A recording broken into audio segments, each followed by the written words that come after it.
It's his birthday. Please give him a warm round of applause, Andy Nathan. Thank you. Thank you all for coming. I know you have like a lot of options with Denver Startup Week, so I appreciate you spending this morning with us. So me in a nutshell. So basically, I was born and raised in upstate New York, in Syracuse.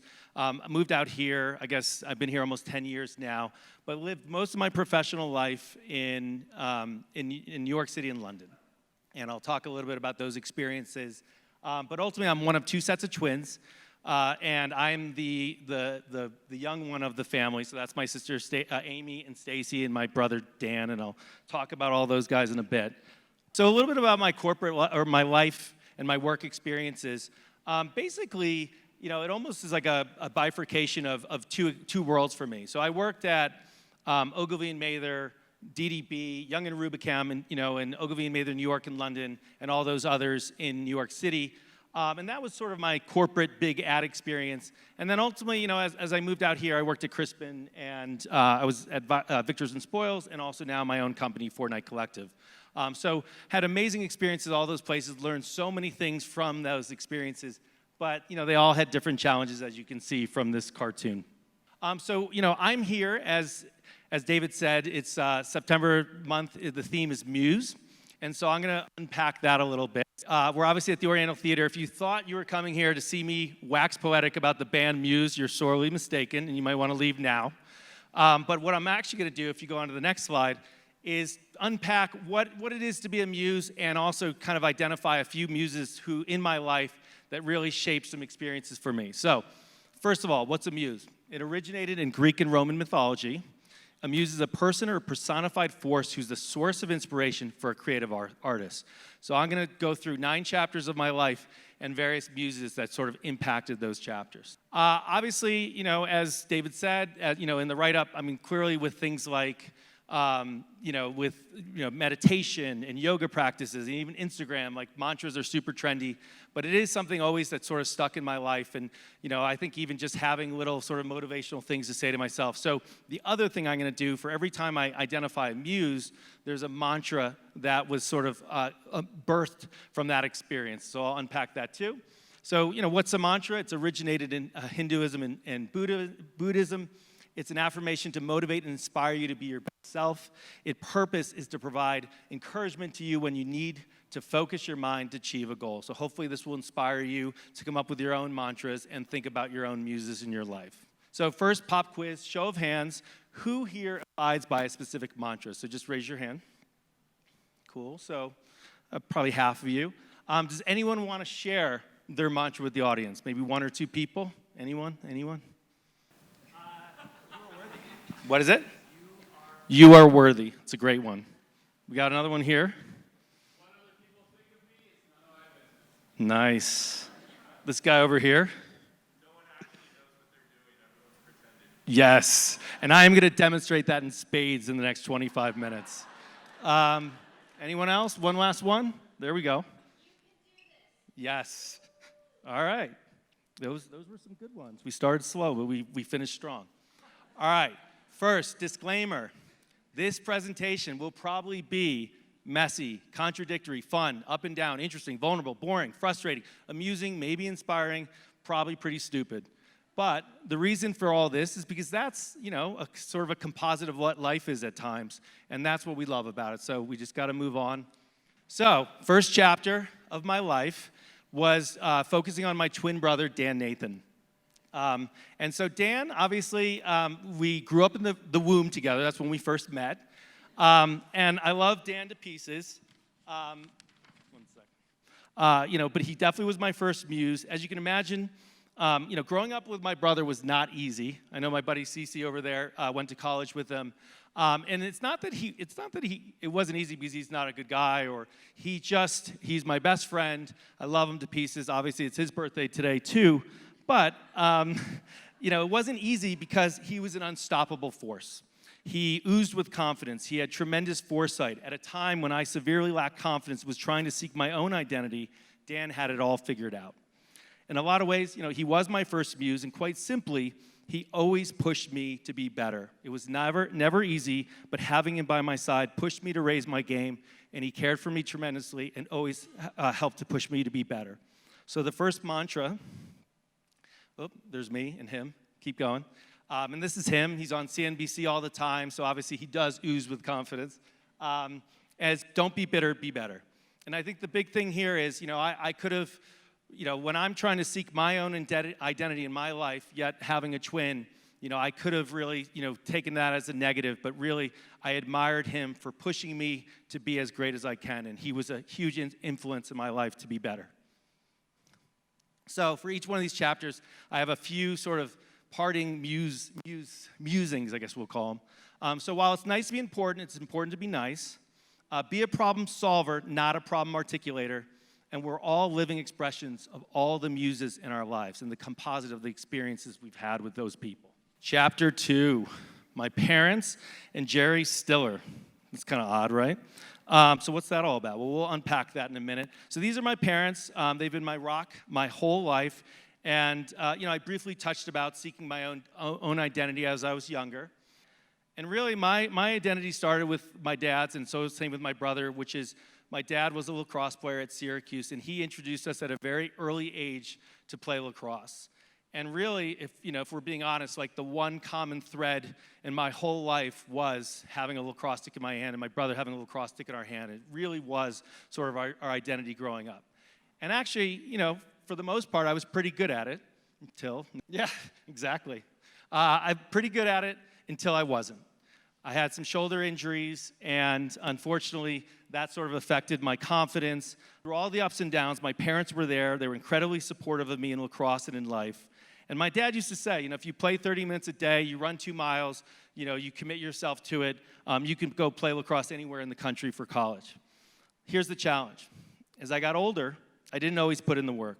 I did eventually go to Hobart College. They were the 13-time Division III national champion, but I was a shell of my previous self.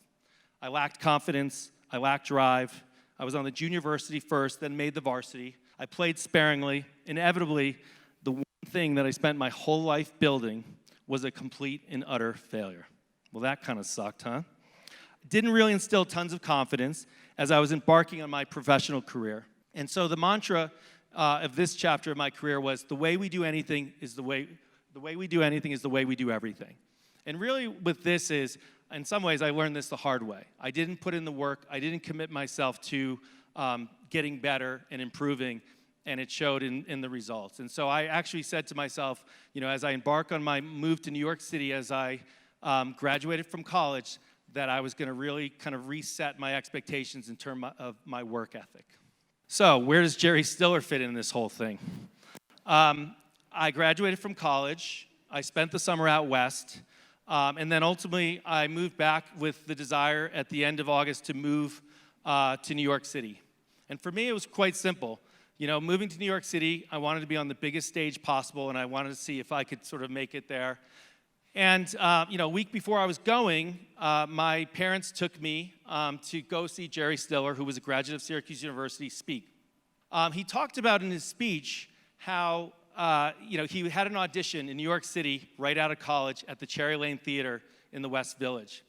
And he said, he talked to himself. He talked himself down from his nervousness, and he said to himself, you've done all the work, you put in the time, the rest is up to you. And so that really stuck with me, the rest is up to you, and became a mantra for me as I moved to New York City.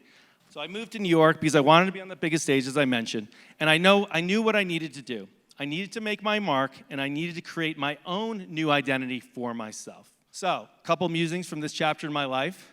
Nothing's insurmountable, anything's possible. Success typically combines a dash of luck, lots of elbow grease, and some real decisiveness. And lastly, always play the long game in life. Don't let the day-to-day trials and tribulations get in the way of your long-term trajectory. Chapter 3, Tom Baggett and Tony Arifin with a dash of Picasso. This really, when I was at Ogilvy, which, interestingly, since they're a sponsor, that's good. This was the first campaign I ever developed. It was called the Magic Box Campaign. And I was, a young buck, probably 22 or 23.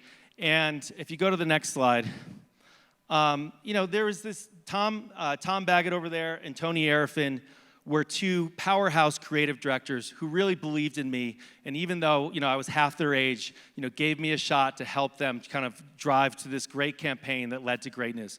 Unfortunately, neither one of these two are alive today, but they are amazing individuals who really were inspirational to me as a person, and also in terms of just like inspiring my creative spirit. And I put this up here. It doesn't matter who I am. I just want to talk to you, which is what Tony Arifin designed. And it's just, it really represented these people who, this was the first time I realized that meritocracies do exist. And if you find the right situation, it doesn't matter how old you are, you can make your impact and your footprint on life. So this is the first ad I've ever been a part of, and it was a pretty inspirational one. I think the other thing that's worth noting is that, this is IBM servers. It's pretty boring stuff, so it could have been the most boring campaign ever. In the end, it was right at the height of like this little thing that we know as now as the internet, and e-commerce was taking hold. And so we captured an insight that was really powerful. We got Joe Pica to shoot it, who is a pretty famous commercial director, and he also directed Space Jam among others. So I'll play this right now.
So this, video led me to my next mantra, which is actually Picasso's, which is everything you could imagine is real.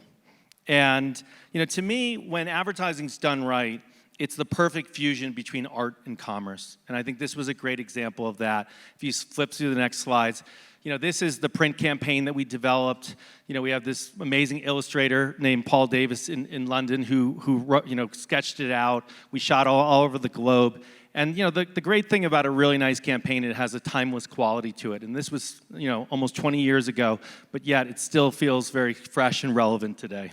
So the final musings of this chapter in my life: ensure there are no limitations with your imagination, advertising the perfect fusion between commerce and art, and seek out companies that are meritocracies and find like-minded people to be mentors and muses.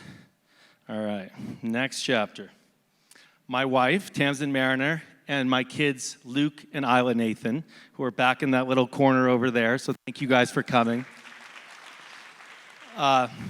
So really, this chapter is about, the mantra here is every moment led to this.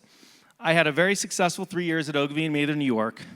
I was originally talking to them about moving to the Paris office. And then I actually got transferred to Ogilvy, London. And, incidentally, my brother moved probably a week after I did. So we moved there at the same time. He just got married. And so that was cool, just having that journey together. And we sort of half joked that was going to be our junior year abroad. But we had a lot of fun. We worked hard. But ultimately, it was Ogilvy, London, where I met my wife. And, this mantra is all about, every moment led to this, my journey, my destination, my path. In retrospect, now all of it seemed very inevitable to me. I just didn't know it at the time. If I moved to Paris, it would have been a very, very different path. But yet I moved to London. I love this quote from The Alchemist, which is, and when you want something, all the universe conspires in helping you achieve it. And I think that is very true. And so I married my wife, obviously. This is the Save the Date, which incidentally, side note, Justin Gignac, who founded Working Not Working, was actually the designer who created that. He worked at Ogilvy at the time, too, so he's gone on to have a very successful career and not just designing logos for wedding Save the Dates.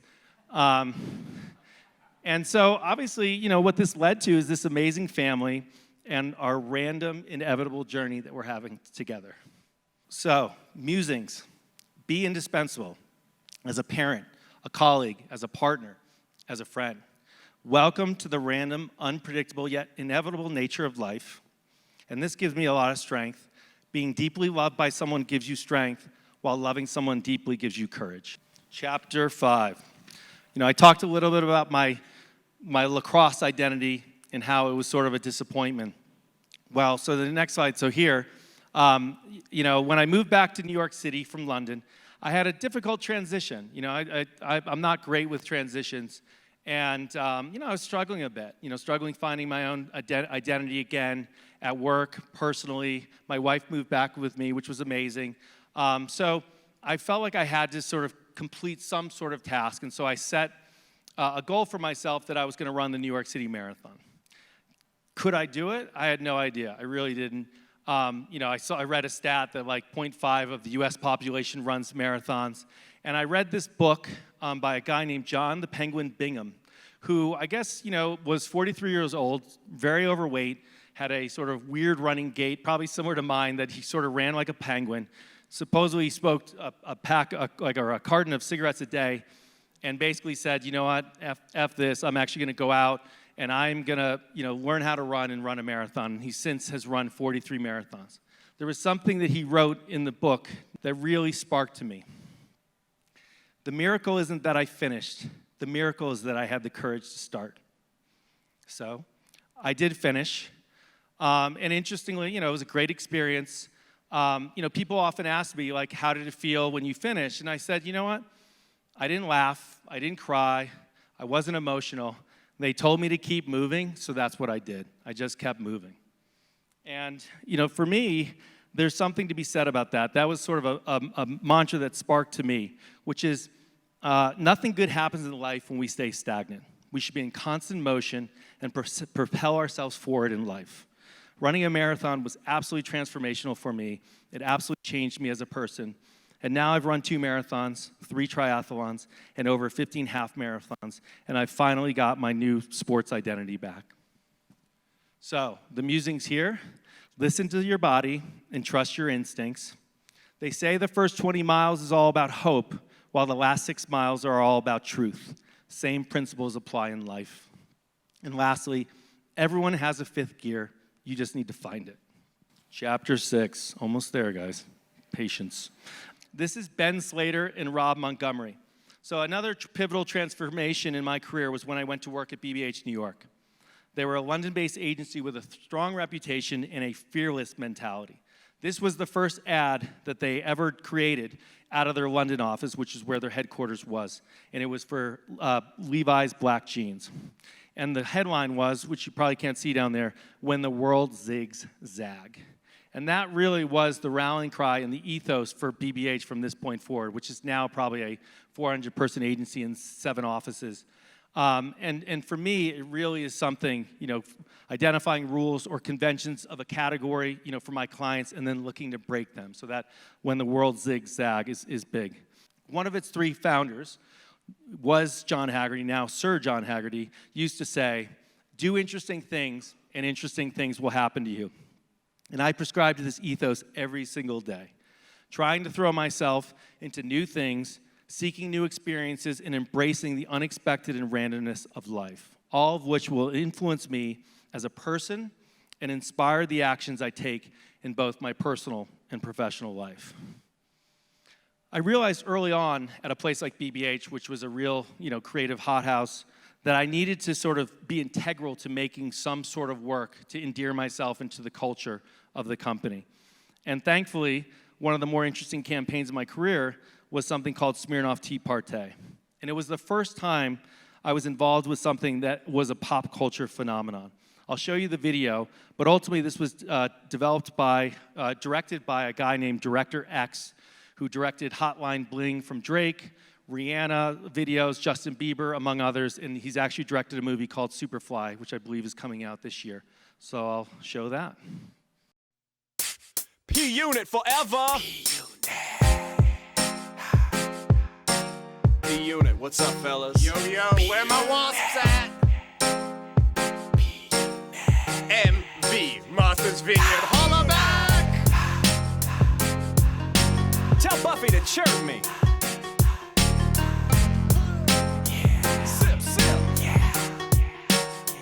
Yo! Straight out of Cape Cod, we're keeping it real. We're gonna have a pot, it makes a lady squeal. We're gonna turn it out with our parents' riches. We'll serve Smirnoff raw tea and finger sandwiches. We keeps it real, by real we mean rich. From New Hampshire to Vermont, from the main line to Greenwich. Cause no one's hotter than a New England gangster. We drink raw tea on the South Wing veranda. Buy tea in the parlor, makes the ladies holler. Smirnoff raw tea, lemon, peach, and raspberry. We sail yachts and we ride on horses. Every meal we eat comes in multiple courses. When it's time to party, we have a tea party. And we keeps it real, the old money way. Haters like to clown our Ivy League educations, but they're just jealous cause our families run the nation. Yo, where's the love at the tea party? But if you're gonna show up, send an RSVP our way. Holla back! Buy tea in the parlor, makes the ladies holler. Smirnoff raw tea, lemon, peach, and raspberry. We play croquet and we go rollerblading. Here's the homies on lock for insider trading. It's a tea party from Maine to Amagansett. We might be vanilla, but our labs are chocolate. We're chilling from our heads in white tennis visors, right down to our toes in a pair of topsiders. So now it's time to break, but please will you promote Smirnoff raw tea parties, and we'll send a thank you note in cursive. Tea party. Tea party. Tea party. Let's have a tea party. Please drink responsibly and visit teaparte.com. Playa. So as my buddy Adam, who's a creative at Crispin, said, that was viral 1.0. I mean, literally, that was, Lazy Sunday came out from SNL, Andy Samberg, and YouTube was just invented, and we put it on YouTube, and the rest was history. It really was, had a lot of viral fame, but obviously it's very fleeting in this day and age. So, which leads me to my two muses. So this is on the left-hand side, Ben Slater. Ben really is like a brother from another mother. He not only moved from London to work at BBH New York, unbeknownst to me, before I met him, he and his wife leased our apartment as we actually moved 2 floors up to accommodate Luke's birth.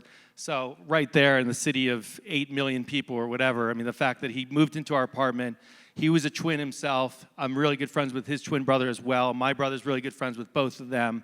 But he's someone who absolutely was instrumental in pushing me to greatness, pushing me to be more confident in work and life. He also introduced me to Rob Montgomery on the right, who has been my leadership coach for more than 8 years and a great mentor to me. Rob said to me at one point, another time when I was in a total rut in my life, and so I guess the one message there is we do have ruts and we do have challenges, and you know what? The nice thing is we always get through them. We just got to work through it. But he basically said 4 words to me: fortune favors the brave, which was originally derived from Alexander the Great. The very day I heard that, I started working on my business plan and gave my notice the next day. And I started Fortnight Collective a month later. So, musings. Oftentimes, innovation happens on the fringes when no one else is looking. Be fearless, creative, clever, and tenaciously inquisitive. And this is something, when I left BBH, Sarah Thompson, who's now the global CEO of Droga5, she was my boss, and she pulled me aside on my last day at BBH when I was moving out to Boulder to work at Crispin, and she said, I don't care what you do, you have to believe in your own bullshit. So that's another one that sticks with me. Chapter 7. Carrot farmers, broccoli, and Michelle Obama. So this mantra is action conquers fear. And basically, I went to work at CPB. At the time, it was sort of its height of its notoriety. My wife and I both went to work there. We saw it as our creative MBA. We had no idea how it would all turn out. And I said to my wife as we walked in on our first day, we might as well assume we're fired so we have nothing left to lose. We had to be fearless. This campaign, which I'm going to, next slide, really lit a fuse in my career. So obviously this was for baby carrots and, working with a bunch of carrot farmers, as we called them. And instead of positioning carrots as an antidote to junk food, we positioned carrots as junk food itself and marketed it as such. Campaign was a huge success. It was featured on the cover of New York Times, Huffington Post. There was even sort of a quip about it in Weekend Update with Amy Poehler on SNL. And it just gained a lot of popularity, which then led to the next thing. There's a guy named Michael Moss who won a Pulitzer Prize-winning Pulitzer Prize, wrote a book called Salt, Sugar, Fat, How the Food Giants Hooked Us. And one of the chapters of the book was dedicated to this campaign. And also my client, Jeff Dunn, who's been a huge collaborator with me throughout my career, his journey from Coca-Cola to carrots. The author of the book, Michael Moss, then asked us to do a similar campaign for broccoli. And ultimately, it was the cover story of the New York Times Magazine. And this was a time when kale was super trendy, and we picked a fight with kale. Two vegetables battling it out together for prominence. We basically said, that people should eat fat-free. And so we had lines like, broccoli now 43% less pretentious than kale. What was great about all this is it actually got Michelle Obama and the Let's Move team and various constituents in the healthy food space who are trying to eradicate childhood obesities, it got their attention. So we then created a campaign called FNV that utilized the likes of Cam Newton, Jessica Alba, Steph Curry, Serena Williams, among others. And ultimately, if you go to the next slide, it got us to the White House to meet both President Obama and Michelle Obama. Still to this day, probably one of the greatest days of my life, besides marrying my wife and the birth of my 2 children. So, musings here. Focus on outcomes, not outputs. Your yuck is our yum. And have a ninja mentality. Accept death before going into battle. Chapter 8, 2 more. Myself and our fierce collective from Fortnight. Humble brag or barbaric yelp. In this day and age, this presentation might come across as a bit of a humble brag. I hope it doesn't. But truth be told, that line between confidence and arrogance is ever so slight. I've spent many years of my life lacking confidence, so consider this my barbaric yelp. So here we are, 3 years later at Fortnight Collective. I'm totally out of my head, in a good way. No overthink, comfortable in my own skin, found my purpose in life, and again, every moment led to this. So how's Fortnight doing? Well, we were recognized by Ad Age as one of Small Agencies of the Year in 2018. We've been recognized as someone who's hacking the creative process and being fairly disruptive in the industry. And we're almost 2 years in with our London office, which was recently shortlisted by Oyster Catchers as Best New Agency in London. So, hey, I guess I can humble brag a little bit, right? But we don't rest on our laurels. Our rallying cry is better hustle. We can never stop. We must keep going, but the operative word here is better. We better hustle, but we also pride ourselves on enabling a better version of hustle. We feel so strongly about this that it's a rallying cry that sits in our office and glowing eminently upon us every single day to remind us of what we need to do. So the last musings here. If you don't tell your story, someone will tell it for you. If you want to change the world, all you need is the right people and not enough time. And in life and work, under-promise and over-deliver. Chapter 9, Steve Parrish, road manager of the Grateful Dead, and my ever-growing, always inspiring crew throughout my life. I'd be very remiss if I didn't include one reference from the Grateful Dead. They're another big influence in my life. Interestingly, despite Jerry Garcia's revered state, the Dead was a relatively leaderless band, which is how he wanted it. And one quick note with all these mantras, part of what I like about mantras is that they should live beyond me. They're bigger than me. I'd rather my staff and clients lean into the mantras than listen to me drone on as the leader of the company. So, which leads us to the road manager of the Grateful Dead. His name's Steve Parrish. They asked him, who's in charge of the Grateful Dead? And he said, I'll tell you who's in charge. The situation is the boss. Every situation warrants someone to step up. Sometimes it's me, sometimes it's my wife, sometimes it's a coworker. We all have the ability to lead and own whatever situation we're in. Final musings. Inspiration moved me brightly, which is a lyric from the Grateful Dead song called Terrapin Station. Our lives and the people in it is part of our collective improvisation. Embrace it. And this is where I want to call out all my friends and family here in the audience, but also all over the world who've helped me try to propel myself to be better every single day. And I thank them tremendously. And of course, all the people at Fortnight Collective who've really inspired me to try to do everything I can to help them and help myself to be better. And lastly, we're all making it up as we go along, and that's okay. Whatever it is, own it. Now, pop quiz.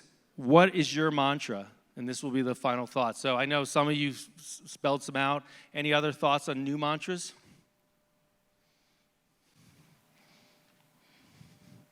Great. You have the power to reset expectations at any time. Great. Love it. Love it. One more. Fake it till you make it. Yes. Any more? Cool. That's it for me. I just want to see if anyone had any questions for me. Otherwise, thank you so much for coming. And I'm sure David will wrap it up. But yeah.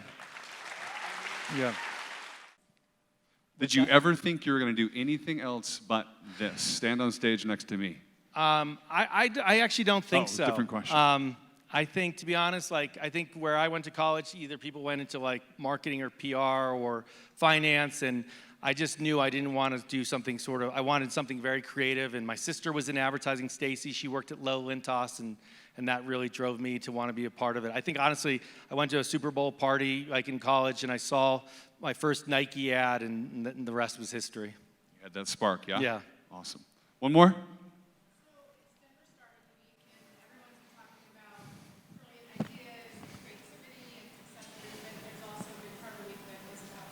Mm-hmm. So, in between all those really great moments that you had, just talk about moments where like this day really Yeah. sucked.